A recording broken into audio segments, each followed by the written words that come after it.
for many years as well, a plant pathology background? Physiology background? Okay, so a lot of experience in agriculture, but he's really moved into how you go into this whole digital area. And simply, everyone should know, he's been in our West Africa office how many years? About 15 years. 15? Wow, that's impressive. Okay. All right, so let me hand over and welcome them today, and we'll have questions at the end. Okay, thank you. Thanks to all of you. I'm going to give you some feedback about what Manobi is doing and what is our vision and the strategies that we have right now that we developed quite recently to participate in the transformation of agriculture in Africa, which is our main market, even after what I've seen at the Tea Hub. I do think that we have some opportunities also here in India to explore. So let me put that in the... So Manobi is a company which has been funded in 2002 in Senegal. And very early we consider that we can use at the beginning of the setting up of this company, we were convinced that the mobile phone can be the tool that can be used to accelerate the market integration of the poorest in the agricultural sector. So we started in the agricultural sector, and then we extend the portfolio of services to artisan fishery, to water sector. We provide services to local governments. We now have a platform to optimize the food distribution and nutrition in urban area, and also you have part of our very social based activities concerned by providing solution using also the same platform to protect children and ensure their education. It seems to be a little bit confused, but if you know, some of them, or you among in this place know, in this room knows Western Africa and many countries like Senegal, which has in Saharan areas, but also they have a border sea and a sea, and then we have farmers are part of the year they are cropping, and part of the year they are going fishing. So it's the same people. So now they are breeding too, so they have multiple activities. They need to access to water. Access to water is a big issue. And also you can imagine that if the sanitation conditions are not proper, that can affect their capacity to work on the field. So we started a program with the Gates Foundation to provide them services in that area too. The local governments, we launched a service which is designed to secure the land tenure of the farmers. It is important. Many of farmers, they don't exactly know their land area size. So they used to overestimate or to underestimate their land area. And you can see what is implication in terms of input volumes or seeds that they will need to buy in order to produce. But also what will the consequences for to optimize the distribution channels, input distribution channels, or to secure a proper supply chain for the buyers. When they produce, they need to distribute. So we are busy right now to organize a network of women that are to buy products directly from the farmers. It's a quite new program. I will not elaborate too much on it, but we organize a kind of buying center through which vulnerable women can directly order foods, grains to farmers. It is named Giganby, and I do think that within maybe by the end of the year we'll be pleased to share some results of this experiment. And also we are, as I say, we are working with UNICEF, and we launch a platform named mSchool. You can Google it on our website. You will have also some information. It's a platform which permits children to report on the learning condition at school, and it maps the learning condition and the school which is working well, providing proper condition. Learning condition is in green, the one which is not is in red. Unfortunately, we have 2,600 schools, and all of them are in the red. So we use this system in order to organize the civil societies, the municipalities, the parents, the children, the teachers, in order to improve the the access to toilets, to water in the schools. So let's go back to the agricultural sector. You know the weaknesses, that the weaknesses are numerous along this chain. So we go from the continuum to production to commercialization. You will find many weaknesses, and I'm sure that here in India probably is the same. The reason why is that the sector is deeply fragmented. And many of the and the farmer on the right side here, also we don't have any, or the other players don't have any accurate data on his activity, what he's doing. So as I say, they don't know their exact arable surface area. They don't have access to proper extension services, to master proper agricultural practice. They don't have access to credit. It's very hard for a bank. Yeah, it's very hard. Thank you. It's very hard for a bank to give a loan to farmers because they don't have any track record on him. They don't have any credit assessment tool on him, on his story. The inputs that are distributed through a very expensive distribution networks, and it is very hard also for the farmer to access to these inputs on time even when they are subsidized. In many countries, they arrive after the growing season. This is not good quality inputs. Market misinformation is a frequent situation. So there is many reasons why it is impossible for the farmer to be properly linked to other players into the value chain. The consequence is that for the suppliers, it is very hard to organize a distribution channel which reaches the farmers as efficiently as possible. And the price of the input is increasing. So if you look at the price of the input from the factory to the farmer gates, generally it doubles. And it doubles not because of the price of the transport from the port, it doubles only because of the cost of the transaction along the distribution channel. The same for the, so there is, it's very hard also, and we can understand that for the input supplier factory, the input producer, it's very, let's see, the fertilizer, it's very difficult to organize a distribution channel efficiently in such a situation. So, and finally, we're supporting the cost of all this disorganization in the small-scale farmers.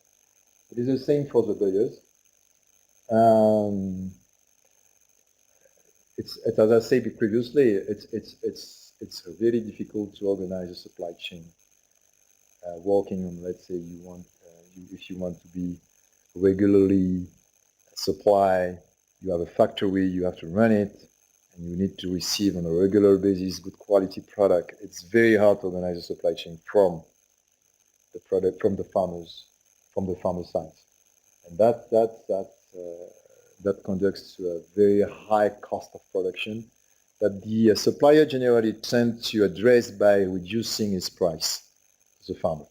So he integrates the price of the processing, the price of the logistic into the negotiation with the farmers. The consequence is that the price to the farmer is not the good one. So what we are doing, we provide services to all these players through a platform, a mobile to web platform. We structure the organization, we give them data to describe, to let them know who is the farmer, what is his assets, what he's doing, what is his exact arable land. We provide the farmer extension services, advices that help him to be more, to use the best practices. We provide services to the supplier to optimize his distribution channel, and we provide services to the buyer to optimize its supply chain. And this is supported by a platform which is embedded within the mobile network operator. We use the mobile phone as a tool to connect the farmers to the platform. And on the other side, the suppliers and the buyers, they use their own device, their own computers or tablet, whatever they want, to be linked to these farmers. This platform manages the content adaptation to any device through any channel, whether it is SMS, whether it is an Android smartphone, or whether it goes through USSD. The platform is designed to manage the content in order that everyone using any kind of this device can have access to the data he needs in order to run his business. At the end of the day, it permits to really structure the relationship between these different categories of players along the chain and to secure a better quality product at a better price at the end market. So we used to do that since a few years. Right now, as I say, the company has been launched in 2002, and we used to work at the bottom of the pyramid with vulnerable farmers. This was our target market. We are very focused on these people, and they are what we call a vulnerable market space. And we used to work with different partners. You have a list of them here. It was important for the company to work together with them because we cannot support all the cost of reaching this small-scale farmer alone. So we have to share a little bit with the other ones. But as I said, as a company, we were supposed to be focused on the top of the market. This is where the profitable market is. What we are doing, we are looking at the vulnerable market, and it took a lot of time for us to structure this vulnerable market in order to integrate it into the profitable market. So this is what Manobi is doing, starting from the bottom and transforming these small-scale farmers into an attractive group of players for the entire value chain. We do that with a 3-tier strategy that I will just quickly develop with you. We provide 3 categories of services. The first category of services is what we call service to assist these vulnerable players at the bottom of the pyramid. And the second one is to graduate these, and I will explain it to you later. We bring them at a level where they can be identified as a potential interesting market players. When they are interesting, then we transform, they are considering as interesting players, we transform them into efficient players into the entire value chain. So how it works, the first thing that we are doing to assist the farmers is to make them known by the other one, and also within their own cooperatives. The cooperative or farmer should know who is my membership, who are my membership, how many growers I'm working with, how many hectares do they handle. If a cooperative needs to negotiate a contract farming with a buyer, this is very important information that has to be brought. So we provide user identification and asset mapping systems solution to these clients. Also, in the same time, we can provide entry-level services like a market information system.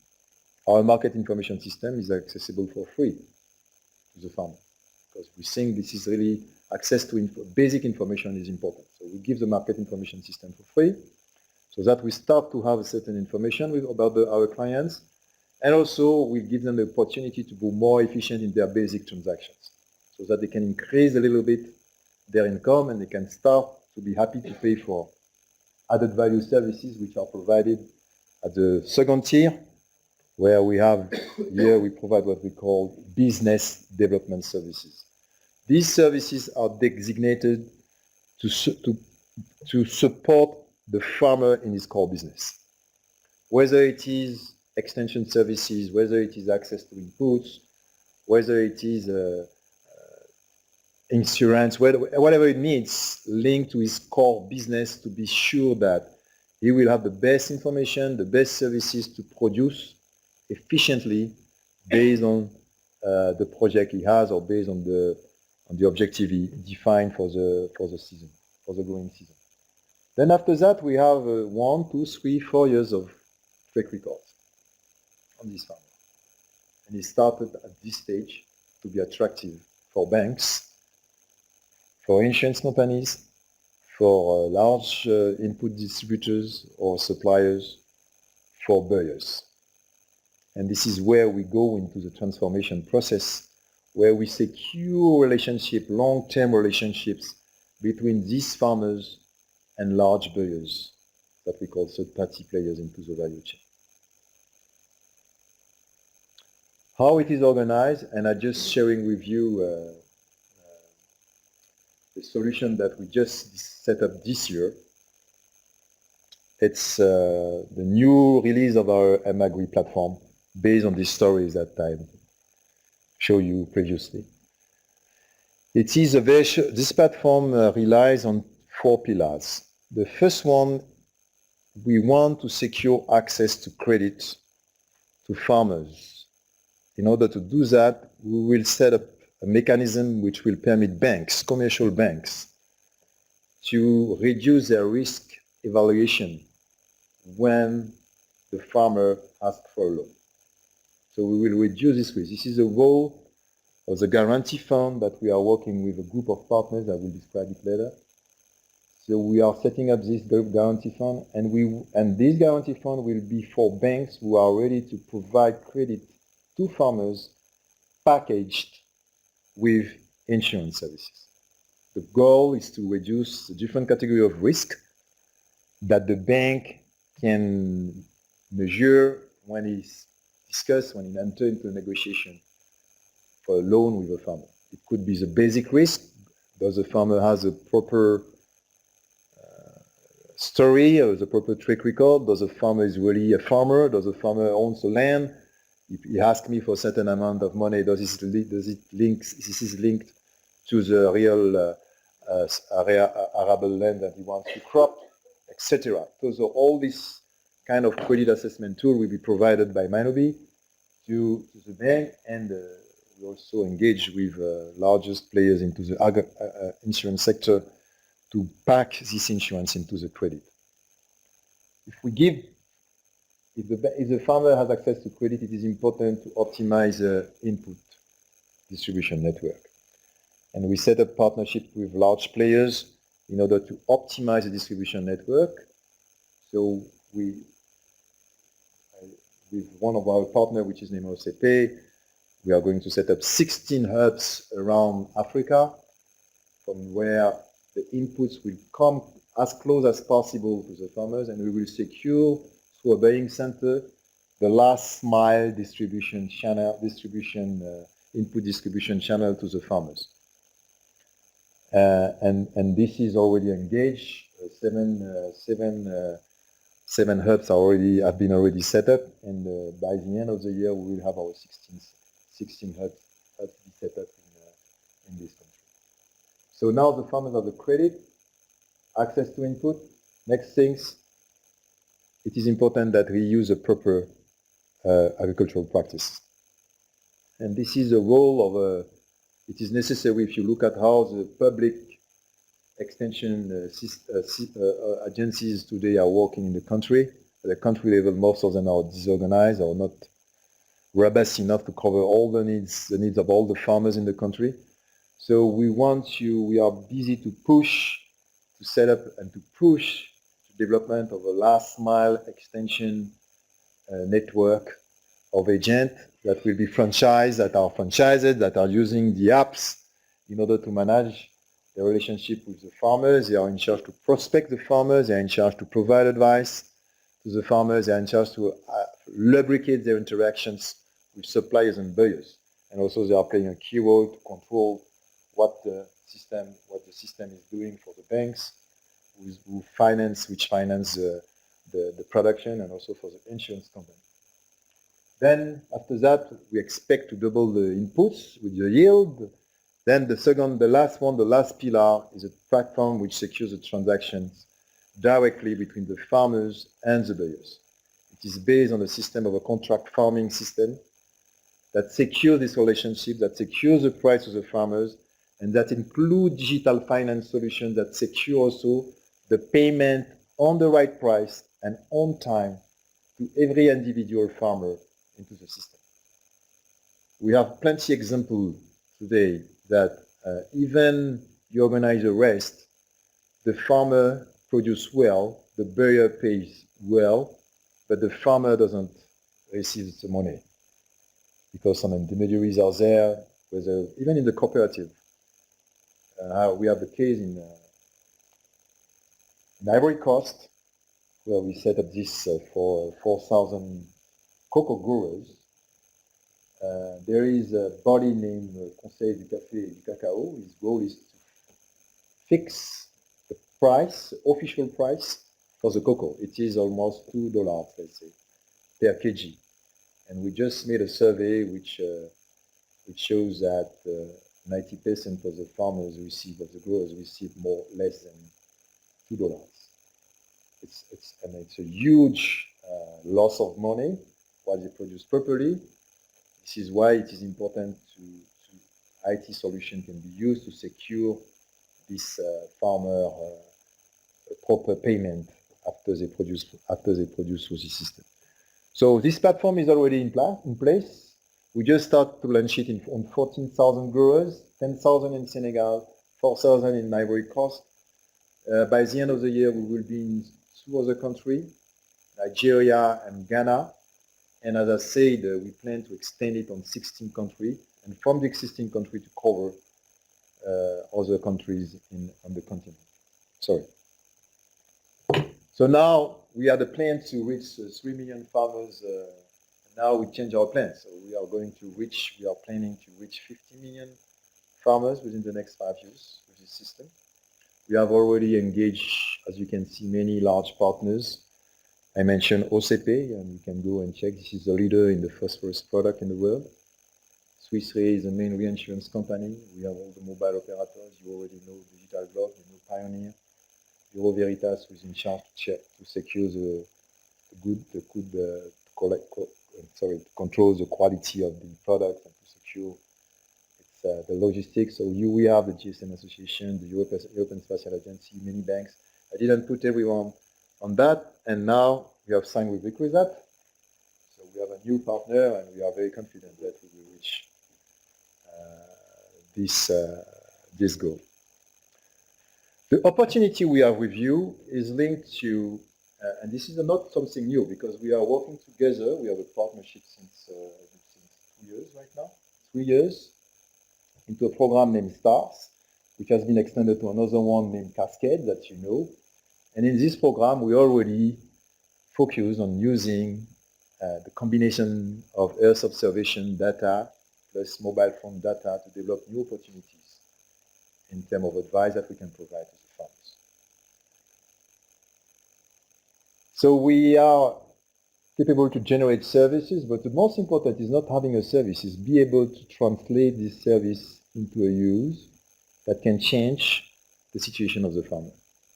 We can develop technology, and we discussed it this morning. We can think about many smart applications, but at the end of the day, it is important to have a business model which can contribute to secure all the scientific knowledge or technical knowledge which will feed the service provision. And this is where I do think we have, and you know this is the first product we developed, you already know it, and Pierre will develop it for you. But what I do think, if I look at what we can do together, I do think that there is a very specific role for Vicrisat in all this ecosystem that I described to you. If we want to really transform this agriculture, we need also to make, to develop a system which will make more easier for a farmer to have access to the scientific results. And we are talking about content. I think this is the role of Vicrisat. There is no public, private, other private organization who will be able to generate the new content that we need in order to develop the new services that we need to serve the market properly. And I think you say it's a niche. For me, it's not a niche. It's a very strategic position to provide content. And what is the opportunity? By using the technology, we can reach easily a large number of farmers everywhere on the planet. Very simply. So it's like if you have a multi-location, where is my friend Amat? We have this multi-location experimental site. So you can, from here, define your, develop your own crop prediction models. You can crop models. You can push your own prediction to such a platform and reach farmers everywhere in the world. And the beauty of the system is that these farmers, based on the business services that they will have, they will also automatically generate data that can be pushed back through this feedback loop directly to the research team, and then permit the research team to optimize and to update, increase the quality and the accuracy of their models, of their algorithm, of the library, etc. Nobody will do that. I do think this is a very specific role that requires a certain level of technology in the IT sector for sure, but I think this is something that where we are really expect that our partnership with ICRISAT will play a key role to develop this new content which will be generated, which is expected to be generated from this technology which are in our hands right now. We put that into a strategy, a R&D strategy, that we will be pleased to share with you. Thierry will develop it with you. And I would like to really we identify together from this presentation of Pierre, of our R&D strategy, how we can work together in that particular field. I think that we already find many fields of collaboration, but I do think this one is certainly the one on which ICRISAT and basically all the research community, scientific community, is certainly the area where the scientific community and as I say, ICRISAT can play a key role that no one can play into such an ecosystem. The opportunity is also linked to the fact that because we have this ecosystem, this value chain approach, then we can certainly embed it into the business of the agricultural sector, the cost of production of this knowledge content. I just shared a few of our data from our business plan, and the one that we are using to talk also with growers. Here you can see this is a loan, let's say a credit, the production, how to say, sorry, the credit loan for a farmer who want to produce, let's say, this one I think it's for maize. And we split it into different components. The biggest one, 68%, is linked to the inputs. So almost, let's say, for something around $400 to $800 per hectare, 68% is going to pay for the inputs.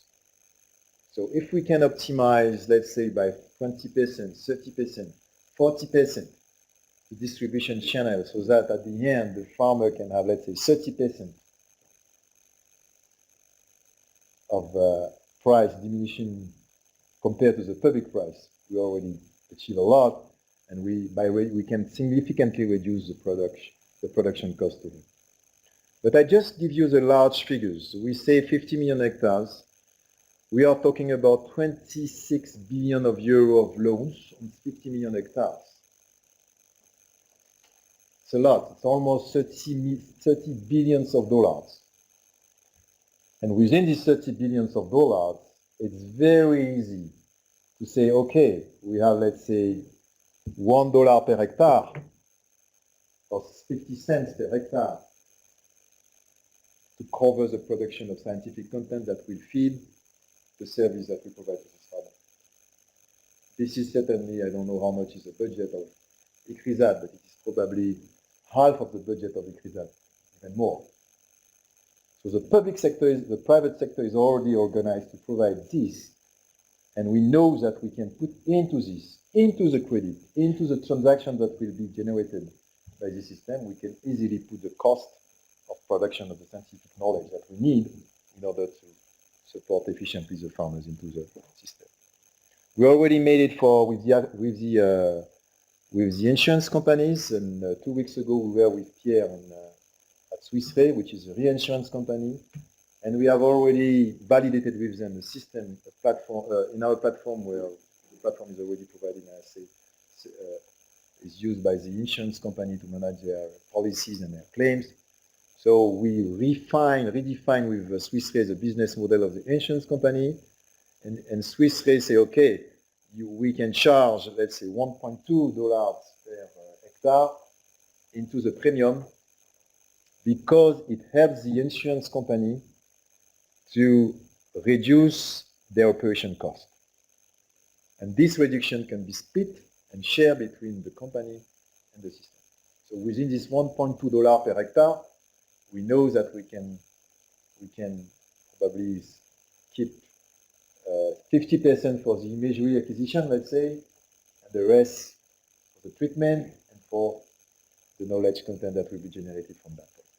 So this is the opportunity, looking at the big picture, see how we can bring together a certain number of farmers and dilute into the system the cost of the knowledge that you can generate. And I'm talking about hectares.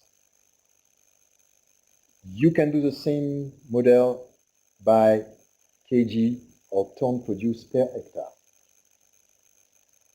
The promise is to increase the production level. So if a farmer, you can double the farmer, it will not change the rate. It will be always $1.2 per hectare, but it will be related to a volume of production, which will be a yield which will be higher. That's another option, a more way to present this model. So this is the opportunity, and I would like to thank you. And now, Pierre, we're going to share with you our R&D strategy, and we'll be pleased to open the floor for some questions. Thank you very much.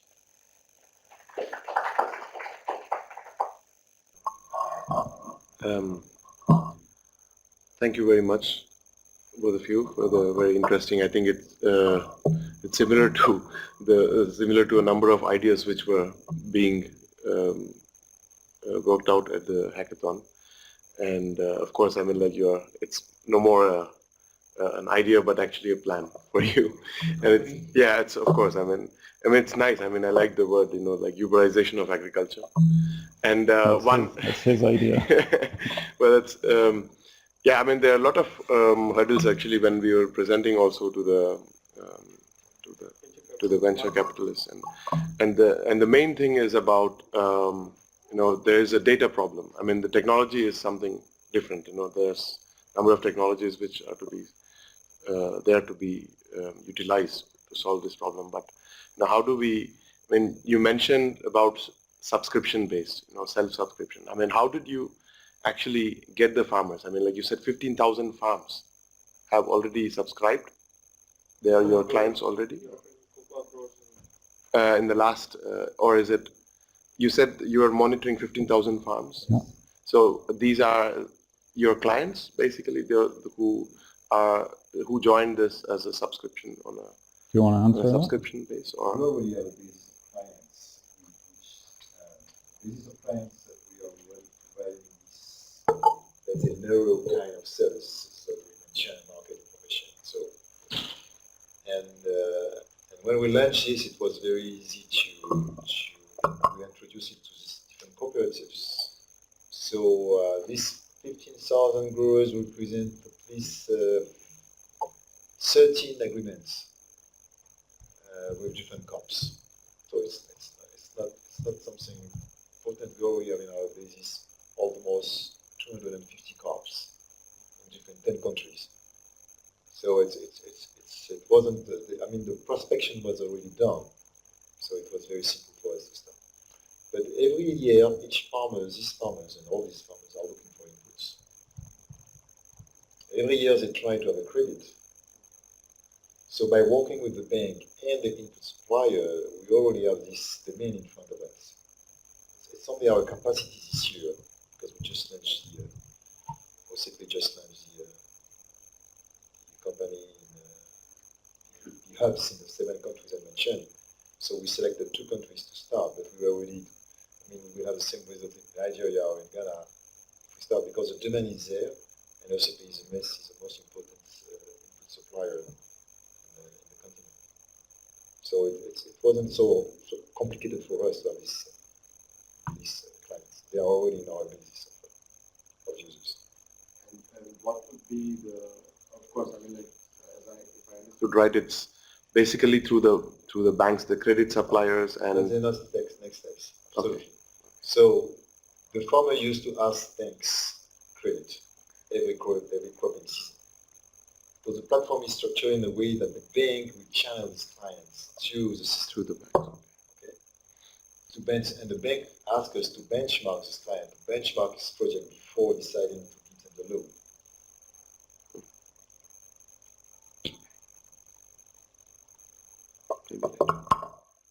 So I'm showing some examples before another question of the kind of work which is going on right now in data collection.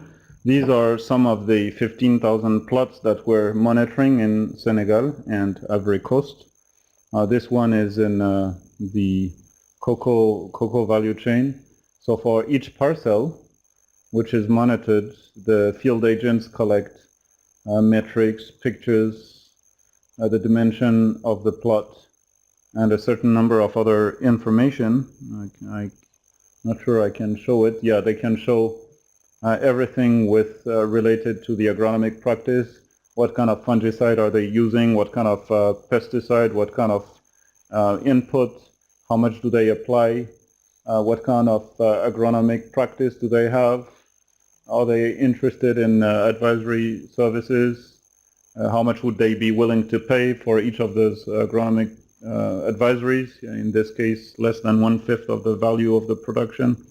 And this information is collected systematically through this method with a number of forms that are tailored to particular value chains. This one is the cocoa, which is fairly easy to manage because it's already very well organized towards the on the production side. So all the information that is collected at that level, which is completely fully georeferenced, and also contains information at the higher level. This is the parent form that contains the information at the household level. You see here that we have 600 that are being collected. Proprietary information is available there, which can be left in a secure space, and but can be used once anonymized, for example, to parameterize trade-off models or cropping system models. Here you can see, for example, for a particular grower, the name, the ID card, and the different metrics that relate to his farm endowment. So of course this is private data, but if you aggregate it into farm types at community level, for example, then you have extremely valuable data that can be provided to research, for example, to improve any kind of prediction model. So these aspects are already embedded in the business model, which involves the farmer and, for example, the harvest, the aggregators that purchase the harvest from the farmer cooperatives. So the business side of it I don't master so well, but Daniel knows. It's extremely interesting for us as scientists, I think.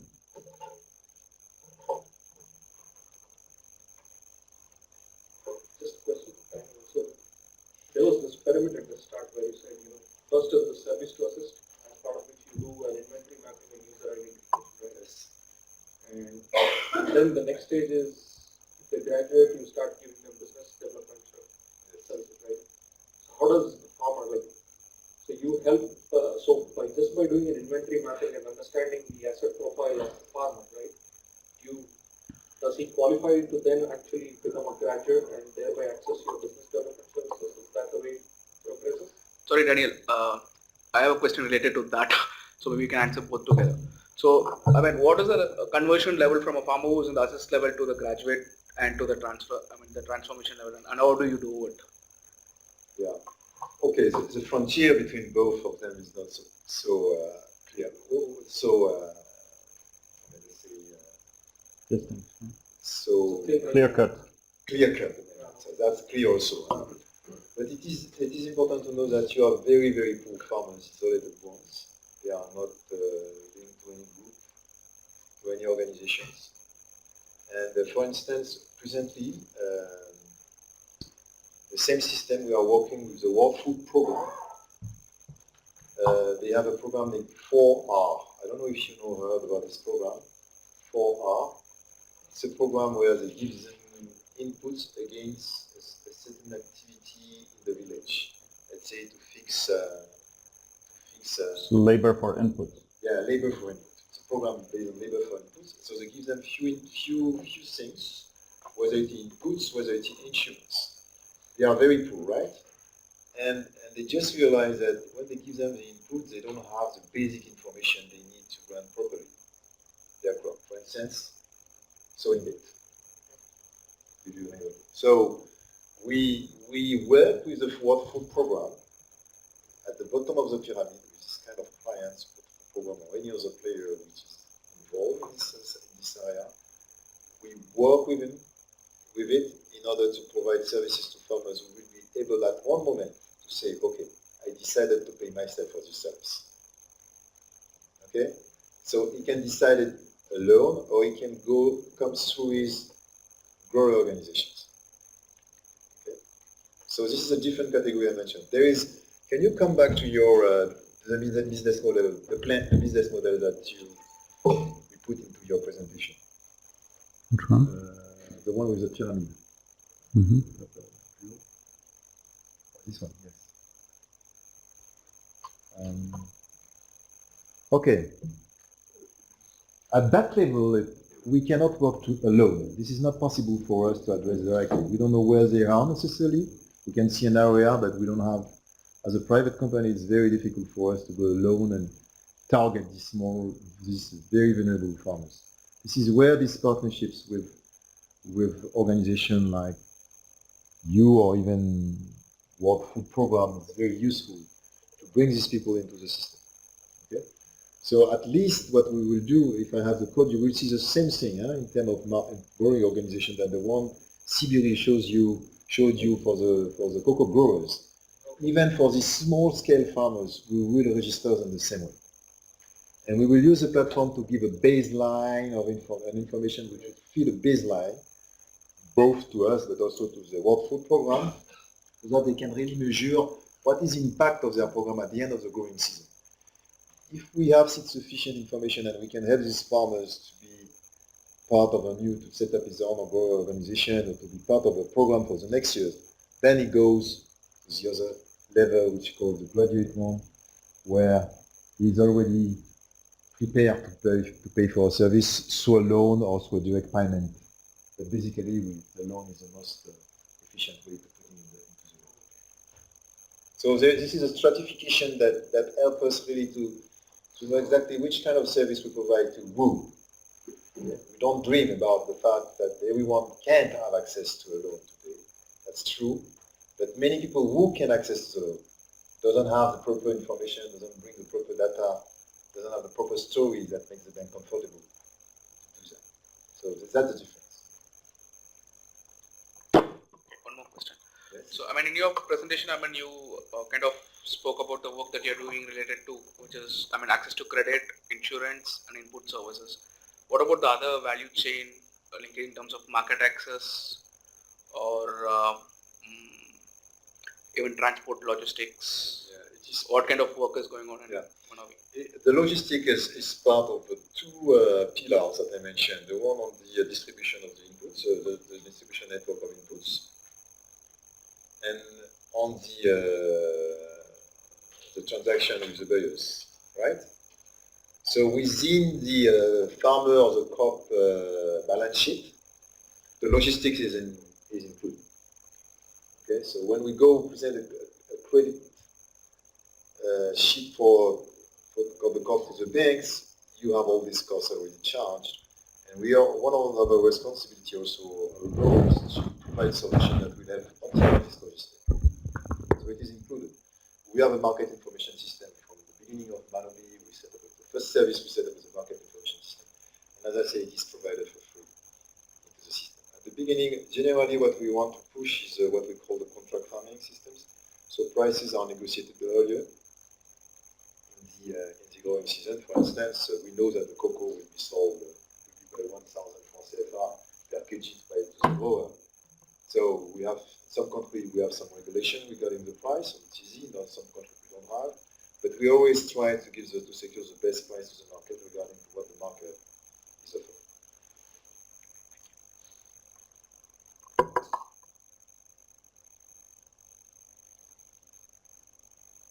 Other questions?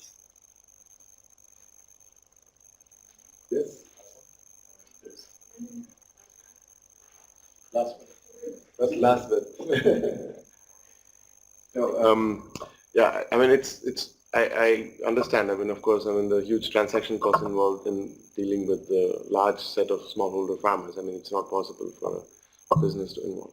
And I mean, is linking with the credit or insurance service providers the only way to you envisage to reach the smallholder farmers, or is there any other? Because we in India, for example, you have a collateral-based lending. You know, if you have the documents, titles to the land, you are given credit, otherwise no.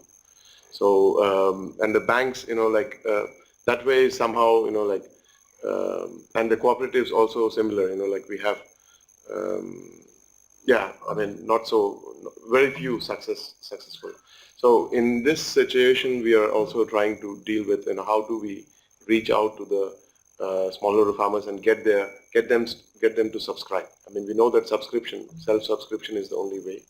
So what would be the, I mean, that's why my question was, how did you actually convince the farmers or get a buy-in from the farmers to subscribe to the services that you provide? I mean, what are those minimum entry-level services with which we can get the subscription of the farmers? I mean, because, you know, to provide any context-specific, I mean, there are a lot of generic services which are available, provided by different agencies, but, you know, the farmers are really looking for this context-specific services, like, and that requires data. And there are a lot of questions, of course, and maybe I'll go through that. Like who gives the data, and of course, if you're crowdsourcing, how do you get the farmers? What are the farmers' incentives to actually give you data, or the other extension agents or private? I don't know if they're private or publicly funded extension services. So it's of course, it's a very interesting thing, and would like to know more about how this is done. Trying to respond to this question is everything in our strategy today is that it is to link everything to the credit, to pack the service, all the services that I mentioned, into the credit, so that when the farmer is agreed to get the credit, he receives all the different services, including the extension services, including those in which we can be involved, including the market information ones. Everything is insurance, everything is packed with the credit. We set up a proper balance sheet, and the way to convince the grower is very simple. First of all, the cost of production. It has to be optimized, and we can demonstrate to the farmers that compared to the actual cost of production that he knows, we can really reduce the cost of production by mutualizing the logistic, organizing the distribution channel at a large scale, providing solutions to the insurance companies so that they reduce their cost into the premium, etc. Giving the information to the bank so that they can reduce the interest rate. So you bring you look at the farmer, but also you bring added value services to the other player in the value chain. Now the production cost is reduced. One. But reducing your production cost doesn't mean that you will not give good inputs and good advice. So the goal is to increase the yield. So you bring that together, and generally when you increase the yield, the price also is lowering. But if you look at the balance sheet, the profit and loss, it is positive for the farmer. And you can really easily show him that, okay, compared to the actual system, this is your actual income, this is what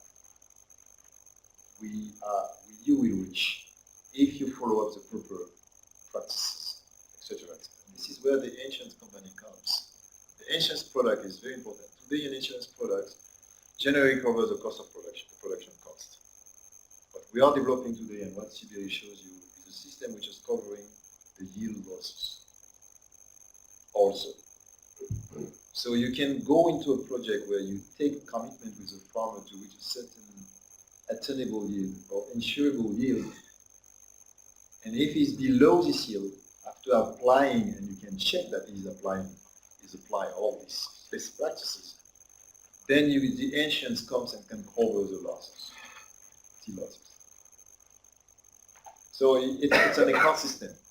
You are not looking at as a market information, or I just want to have an input and I will This is where it is very important for us to bring it to the grid.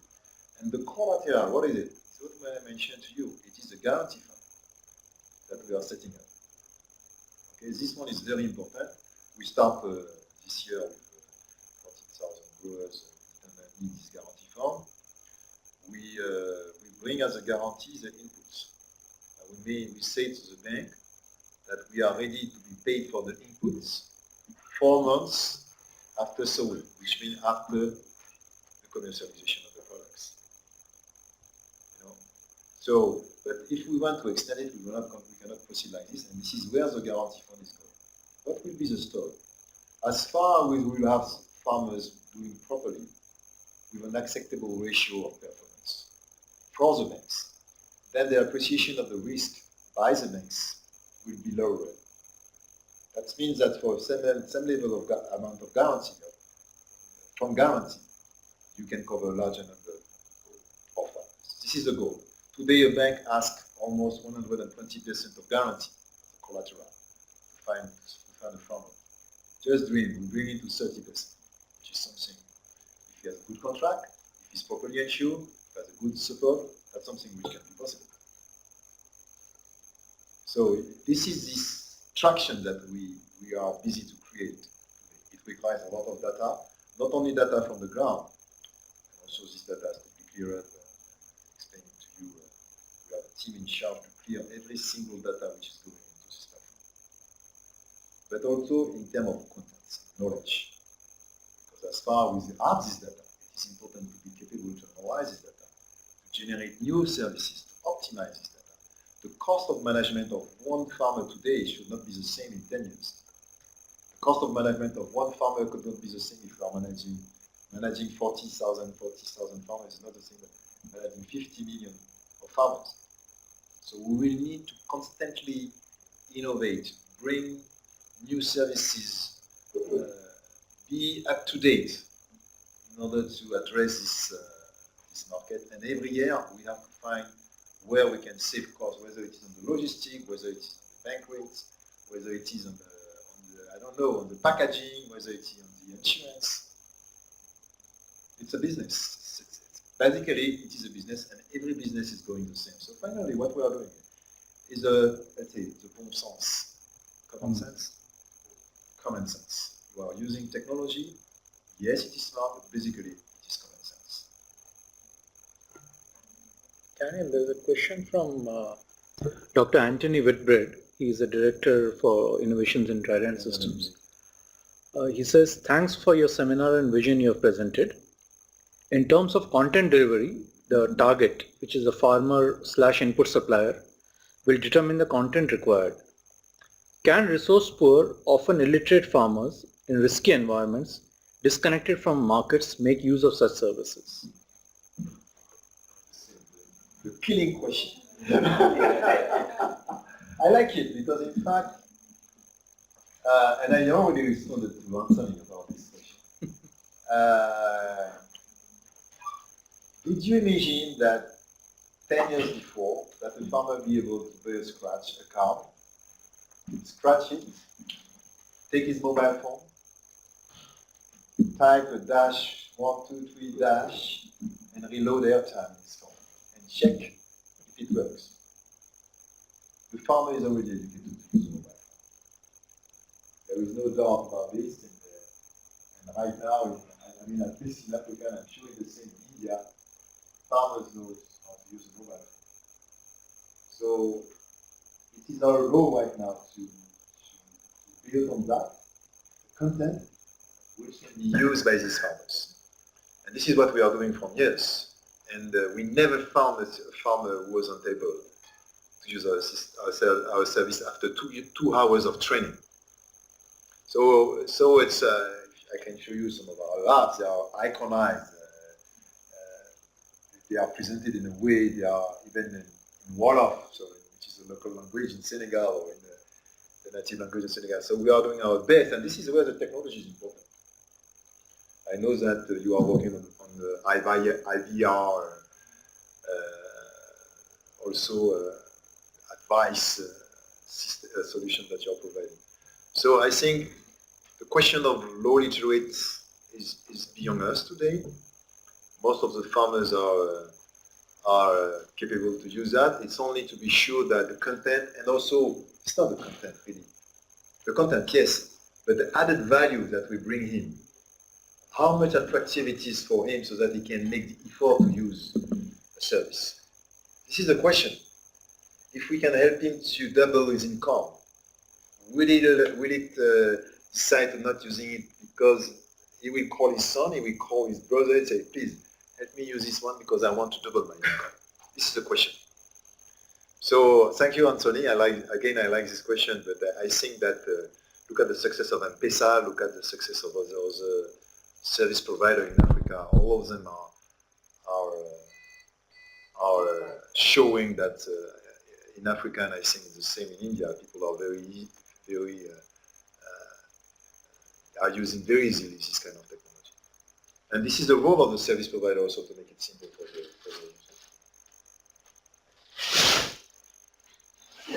Yes, Okay. speaking. All right, I think that's a good hint, and we have to let people go. So we need to thank Daniel and Sibri. Sorry. It's pretty hard on a Friday afternoon. Yeah, okay. Unfortunately, some people had to leave because the buses were leaving. And actually for Anthony, it's 9:30 at night for him at the moment, so it's good that he could connect. But, Yeah, that's okay. but I think there's a lot of interest, so and it'll be good to see the future here and see how ICRISAT can continue to work in this space with Daniel and the team, and of course now Sibri still very closely linked with that. Okay, so if we can thank them. Thank you very much.